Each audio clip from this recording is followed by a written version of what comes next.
Bismillahirrahmanirrahim. Assalamualaikum warahmatullahi wabarakatuh. Baik, sebelumnya perkenalkan nama saya Reski Jamal dari kelas S101 Angkatan 2019, jurusan Pendidikan Teknik Bangunan Universitas Negeri Makassar. Pada kesempatan kali ini, saya akan menjelaskan tentang sejarah perkembangan AutoCAD. Baik, yang pertama, pengertian AutoCAD. AutoCAD adalah software desain CAD untuk menggambar 2 dimensi maupun 3 dimensi. AutoCAD merupakan aplikasi desktop yang berjalan pada mikrokomputer dengan pengontrol garis internal berjenis CAD atau Computer Aided Design yang dapat membantu pembuatan, modifikasi, analisis, atau pengoptimalan desain. Dapat mendesain rancangan kurva dan angka dalam ruang 2 dimensi, sebuah kurva permukaan dan desain solid dalam ruangan 3 dimensi. Selanjutnya, sejarah AutoCAD. AutoCAD berawal dari program yang dimulai pada tahun 1997, kemudian dirilis pada tahun 1979, yaitu InteractCAD. Selain itu, juga masuk dalam dokumen Autodesk awal sebagai MicroCAD. Ditulis sebelum pembentukannya, Autodesk atau Merged Software Partners oleh pendiri Autodesk Mr. Riddle. Autodesk merupakan versi pertama dengan menunjukkan kamera tahun 1982 dan mulailah dirilis pada bulan Desember. Pada Maret 1986, Autodesk mengunggulkan AutoCAD dan berhasil menjadi program CAD paling populer di seluruh dunia. Autodesk merilis AutoCAD 2020 untuk sistem operasi Windows, dan tahun sebelumnya 2009 rilis versi untuk Mac. Format file asli yang dibawa AutoCAD yaitu DWG dan format file pertukarannya DXF. Kemudian Autodesk juga mengembangkan format DF untuk menerbitkan data CAD.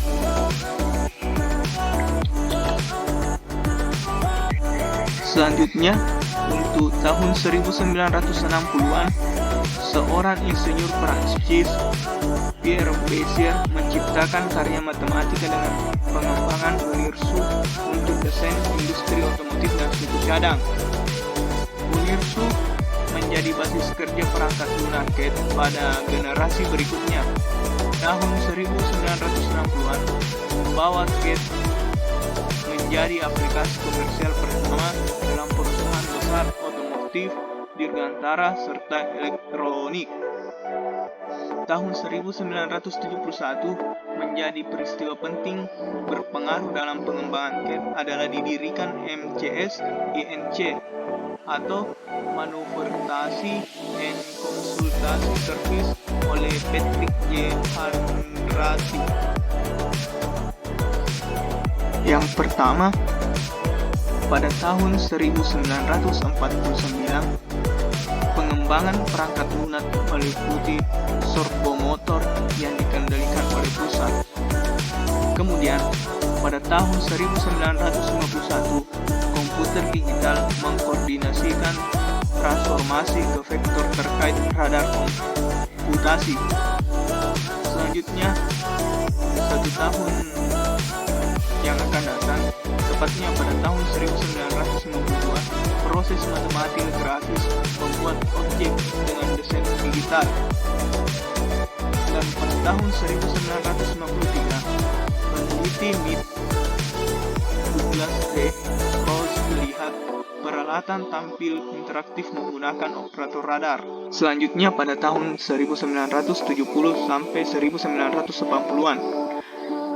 Yang pertama 1970-an, 1960-an, dan 1970-an muncul fondasi sistem CAD unit computing, Intergraph IBM dan Intergraph IGS pada tahun 1974, hingga muncul Batley System mikrostasiun tahun 1984, seperti aplikasi pada tahun 1969, dan sistem CAD komersial dari manufaktur Jepang Seiko dan Suken pada tahun 1970-an. Selanjutnya, pada tahun 1980-an, AutoCAD didirikan pada tahun 1982 oleh John Walker dalam sistem 2 dimensi. Berikutnya, rilis Pro Engineer tahun 1987 dengan pemodelan yang lebih besar dan penautan parametrik dari fitur-fitur parameter ditandai dengan pengenalan pemodelan parametrik. Tahun 1990 sampai 2000-an. 1990, peristiwa penting lainnya dalam pengembangan CAD dimulai sejak 1980 dan awal 1990 dengan ditandai beri kernel modeling solid, yaitu mesin untuk memanipulasi objek 3 dimensi yang terfokus secara geometri dan topologis. Setelahnya muncul Parasolid dan AGIS dengan inspirasi dari karya Braid. Berlanjut rilislah SolidWorks dan Perspective tahun 1995, Solid Edge Intergraph tahun 1996, dan Autodesk Inventor tahun 1999. Kernel permodelan geometris independen dan terus berkembang di usia sejak tahun 1990. Pada tahun 2000-an, software CAD telah tersedia gratis dan open source. Juga adanya biaya tinggi untuk CAD 3 dimensi canggih dapat membantu pertumbuhan pasar pengguna CAD. Untuk paket software CAD yang gratis dan open source meliputi BRL CAD untuk meningkatkan darat, AES, LibreCAD, FreeCAD, dan lainnya. Selanjutnya, fungsi AutoCAD. Fungsi AutoCAD yang pertama untuk membuat rancangan desain arsitektur, yang kedua mendesain proyek jalan dan jembatan besar, yang ketiga membuat desain tools atau peralatan otomotif, mesin, dan berbagai keperluan mekanik, yang keempat merancang desain bangunan dan gedung, yang kelima merancang desain pesawat terbang, yang keenam mendesain interior dan eksterior bangunan, yang ketujuh membuat sketsa rumah, bangunan, dan denah, yang kedelapan mendesain rumah 3 dimensi sebagai sarana pemasaran atau promosi, yang kesembilan mendesain mobil pada sebuah industri, yang kesepuluh atau yang terakhir membuat berbagai macam desain proyek 2 dimensi maupun 3 dimensi. Selanjutnya, macam-macam AutoCAD. Macam-macam AutoCAD. Yang pertama, AutoCAD LT merupakan versi AutoCAD yang tidak dapat digunakan untuk 3 dimensi dan hanya dapat digunakan untuk drafting gambar 2 dimensi saja. Yang kedua, AutoCAD 360 merupakan versi AutoCAD yang berupa aplikasi mobil resmi yang dapat digunakan pada smartphone ataupun tablet dengan sistem operasi yang tersedia pada iOS, Android, dan Windows Phone. Yang ketiga, AutoCAD versi industri atau profesi dikhususkan untuk digunakan kepada bidang industri atau profesi tertentu di mana setiap versinya memiliki fitur masing-masing. Contohnya seperti AutoCAD arsitektur yang digunakan khusus untuk arsitek dalam mendesain proyek arsitektural. Yang keempat, AutoCAD versi pelajar dikhususkan agar dapat digunakan oleh pelajar, namun dalam versi ini terdapat pengurangan spesifikasi dalam memiliki batas waktu penggunaan. Berikut daftar paket tool dalam software AutoCAD.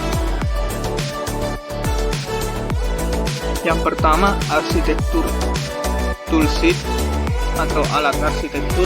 Yang kedua, electrical toolsheet atau alat listrik. Yang ketiga, map 3 dimensi toolsheet atau petakan toolsheet 3 dimensi. Yang keempat, mechanical toolsheet atau alat mekanis. Yang kelima, MIP tools atau toolsheet MIP. Yang keenam, plan 3 dimensi toolsheet atau alat 3 dimensi pabrik. Yang ketujuh, raster design toolsheet, alat desain raster. Yang kedelapan, AutoCAD mobil aplikasi atau aplikasi seluler AutoCAD. Yang kesembilan, AutoCAD web aplikasi atau aplikasi web AutoCAD. Langkah-langkah pengoperasian AutoCAD. Yang pertama, langkah pertama, AutoCAD dibuka terlebih dahulu. Kemudian setelah AutoCAD terbuka, maka pilih aplikasi A di pojok kiri atas dan pilih New untuk membuat dokumen baru. Selanjutnya, setelah itu akan muncul kotak dialog template dan dapat memilih template atau ekstensi AutoCAD seperti manufacturing atau produksi, sipil untuk bidang sipil, arsitektural untuk bidang arsitek, lalu pilih Open. Sedangkan pada kanan bawah akan ada beberapa pilihan untuk tampilan dalam AutoCAD yang dapat memudahkan pengguna atau drafter dalam menggunakan toolsnya. Yang terakhir, pada kanan bawah seperti yang ditunjukkan pada gambar di bawah ada beberapa pilihan untuk dapat dilihat. Ini adalah tampilan versi 2000 sampai dengan 2008. Seiring dengan berkembangnya zaman AutoDesk, menambah dan mengubah figur pada tampilan. Mungkin dapat kita lihat pada gambar ini contoh tampilan versi tahun 2009 sampai dengan 2016. Selanjutnya, tampilan versi 2017 sampai dengan 2022. Selanjutnya, kelebihan dan kekurangan AutoCAD. Yang pertama, kelebihan AutoCAD. Memiliki gambar yang konstan karena tidak terganggu pada keahlian menggambar. Selanjutnya, proses pengerjaan lebih cepat dan relatif akurat karena menggunakan komputer. Dapat menambah atau mengurangi desain tanpa harus membuat dari awal. Memiliki database yang dapat menyimpan berbagai informasi yang dibuat oleh drafter dan pengguna lainnya dapat mengakses langsung. Untuk dokumentasi, duplikasi, serta penyimpanannya lebih mudah dan praktis. Komponen-komponen standar yang telah digambar dapat digunakan berulang-ulang dan disimpan ke dalam library. Dapat membuat desain dengan berbagai warna sehingga tampilan menjadi lebih menarik dan mudah dipahami. Adapun kekurangan untuk AutoCAD, yang pertama, perangkat lunak AutoCAD berbayar sehingga tidak dapat digunakan secara umum.